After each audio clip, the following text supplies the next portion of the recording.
because again, if we suspect that it was a broken femur, this guy's not walking out by himself. So this should change our plan. If we suspect that it's a dislocated knee, I can get that knee back in. I can splint his leg up a little bit right through here with a cravat or with a bandana and maybe even a little cordage, and he can walk out. So that changes our goal of, do we have to stay here now? Am I going to expend all my energy, or can I get this guy up and we can both start walking out of here, which saves both of us.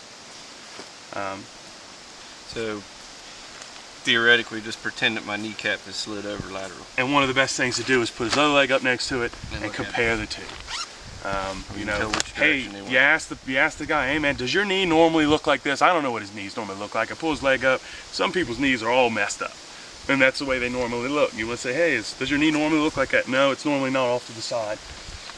So again, leg is straight. You want to pad the back a little bit.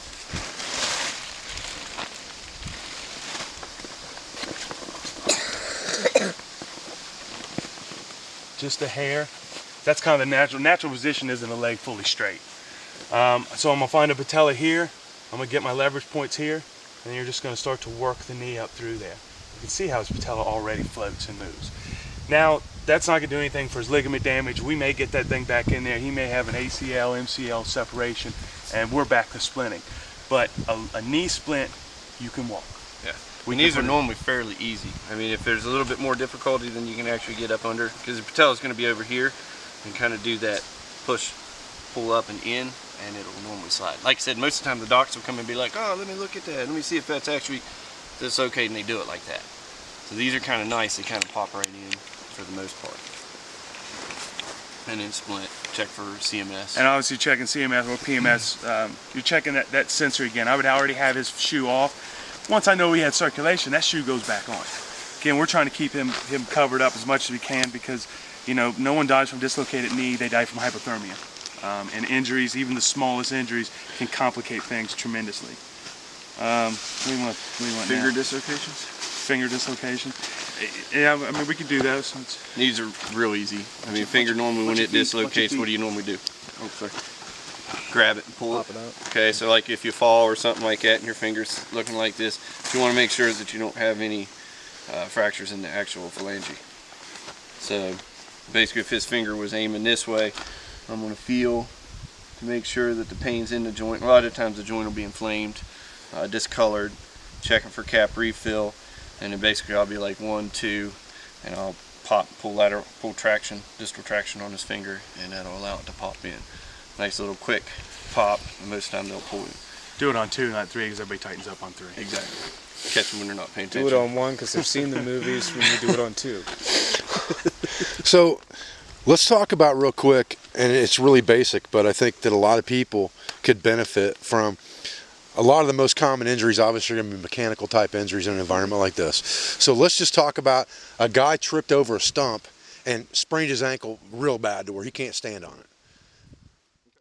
But basically what they do is they'll look on the ankle if they have any kind of pain, 6 centimeters, 6 inches up or 6 inches down, 2 centimeters or inches. Any pain here or any pain up, then normally docs will take that for an x-ray, and it's normally an ankle injury. If you don't have that pain there and your pain's right on your heel, then that would be like a heel fracture, and that's something that somebody can't walk out on. Okay, so you know, where is your pain going to be at? Let me see your ankle. Alright. We're just gonna wrap it. Wrap the foot? Yeah, I'm just gonna wrap it.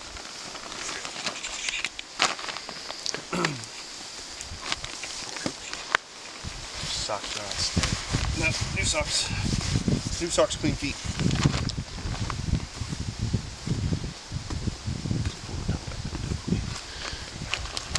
That's why your mom always tells you to put clean underwear on in the morning. You just never know, do you?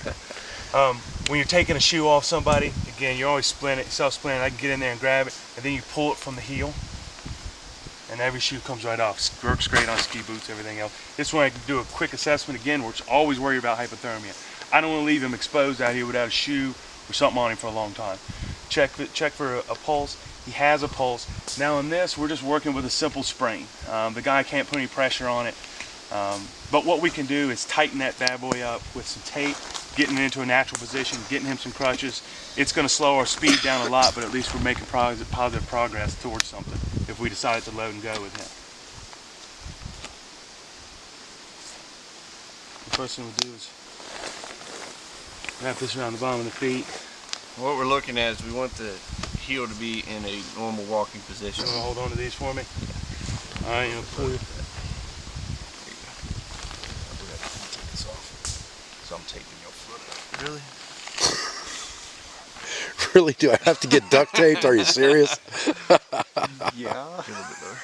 In the middle of the foot. There you go. You're gonna have him pull it back, because I can't feel his pain.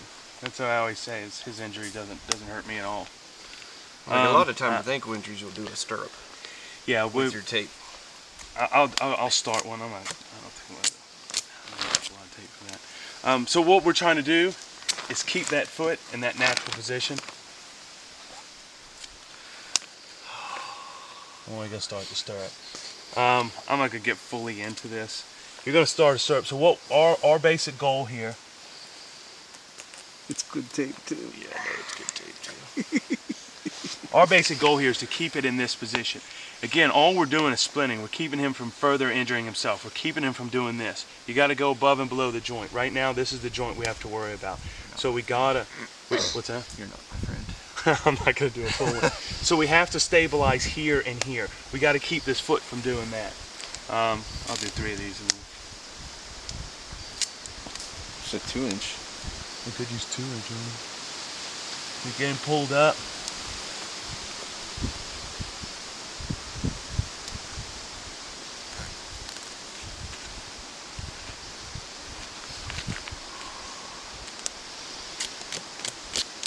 Obviously, in a wilderness setting, you wouldn't care whether you were pulling your hair off. Like he doesn't really care now.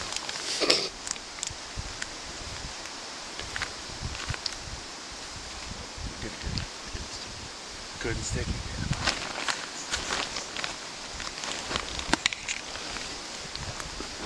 You bring it around here. And the other way you go with that is just like this with the tape. And wrap it around. Yeah, you could use this or you could use the tape. Tape sticks really well to itself. So the idea is that you pull and then you can cross and tape to here.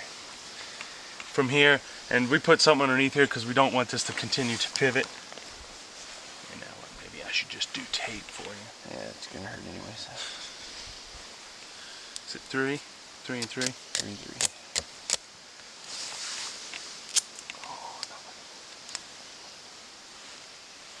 Go middle. Oh, it's right now. Middle here, and then draw.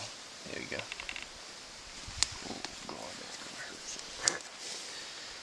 And you're not doing it tight enough to cut off circulation, should be a bit longer. But what I do want to do is make sure that he can't bring his foot back down. I gotta go get my video camera for this unveiling. So again, as I'm putting it on, I'm still applying that pressure.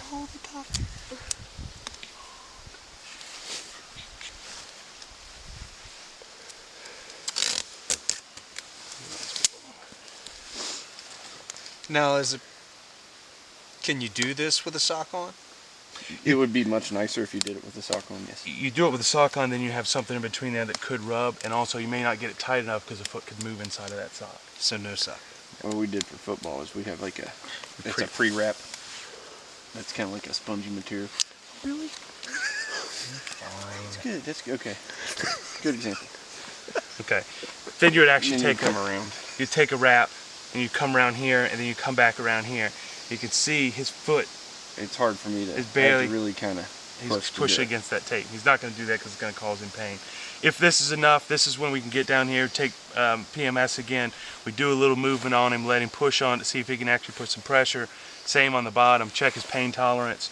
If he can stay in that, we go out, we find him some crutches, we get his pack back on his own back, and we get him out of there. You can put their shoe back on. Their shoe's going to give them a little bit more support as well.